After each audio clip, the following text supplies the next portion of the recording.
Sometimes you wanna go where everybody knows your name, and they're always glad you came. We are remembering an icon. Emmy-winning actress Kirstie Alley is dead at the age of 71 following a very private battle with cancer. Tributes are pouring in after her children shared the heartbreaking news last night on her Twitter account. All right, Griff Jenkins is here now with the reaction to the tragic news. First time I heard it was with Sean Hannity last night. He opened his show with it. Griff, this is stunning.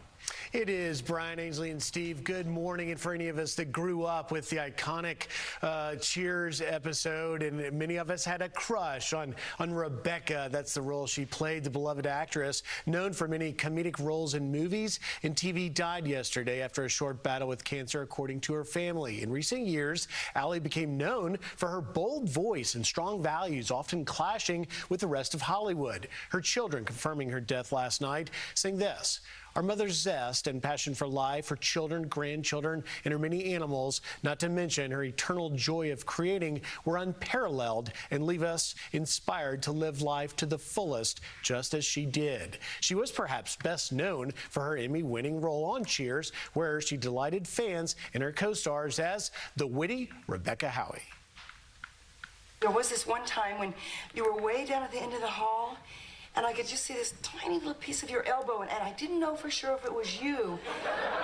And I thought to myself, And then you came around the corner, and I thought, God, no. Co-star Ted Danson saying, "I am so sad and so grateful for all the times she made me laugh. I send my love to her children. As they well know, their mother had a heart of gold." And fellow Cheers star Kelsey Grammer telling Fox and Friends, "I always believed grief for a public figure is a private matter, but I will say I loved her." Alley also melted hearts on the big screen, including in the Look Who's Talking films, alongside her close friend, John Travolta. He must think that you are I his spent father. enough time with him. Yeah, you have spent a lot of time with him. Probably thinks we're gonna end up together.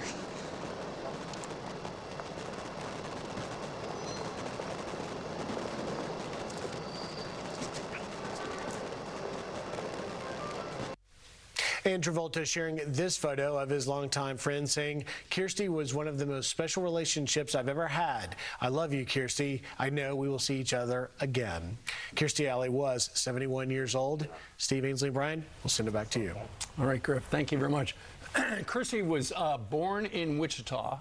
She married her high school boyfriend, Bob Alley, from about 1970 to 1977. In 1980, she moved to Los Angeles to become an interior designer.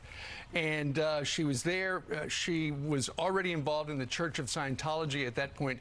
And she sought treatment from the church for cocaine addiction, which she credited with her sobriety. And then in 1982, she started her film career. And that first movie was called Star Trek II, The Wrath of Khan.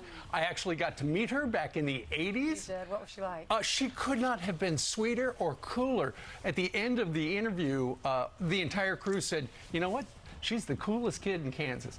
And she went on to great things. And, of course, it all started when she went to Cheers in 1985 and replaced Shelley Long. Shelley Long left Cheers, and everybody goes, "They'll never find anybody who's going to be as good as her." Well, they found Kirstie Alley, and she was amazing. Ted Danson said that he was watching an episode of Cheers. He said, I don't normally do this. I was watching an episode of Cheers on the plane, and I got off the plane, and that's when I realized Heard the news. that she had passed away.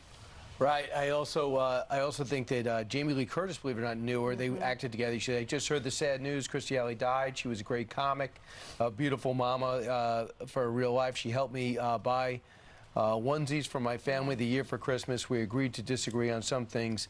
But we had mutual respect. Yeah, about politics. Speaking of politics, Kirstie Alley was on our network a lot, including with Tucker, when she decided, I don't care what's going on in Hollywood. I'm speaking out on my own terms about my own politics. Listen.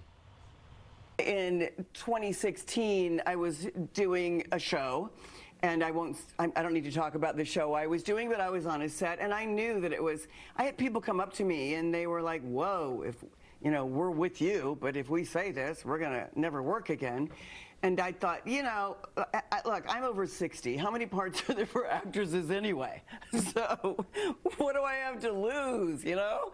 So I thought, I'm just going to say the way I feel, and I feel like I'm representing. You know, I'm representing my family, my friends, and it's not that I don't have friends who are Democrats, but they have plenty of people representing them in Hollywood. They don't need me to represent them.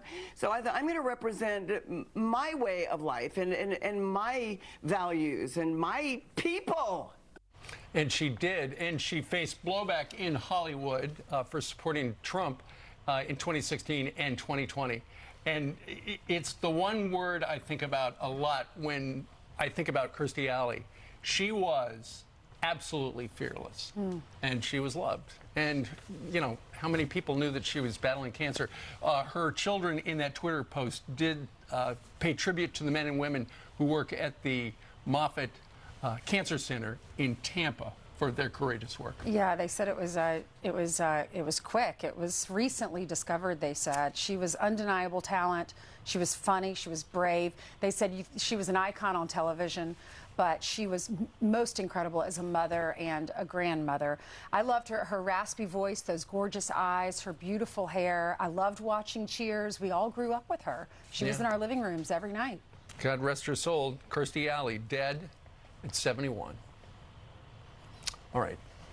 6:07 now here in the East. Turning to our other top story on this Tuesday morning. It's Election Day in the state of Georgia. In just about 50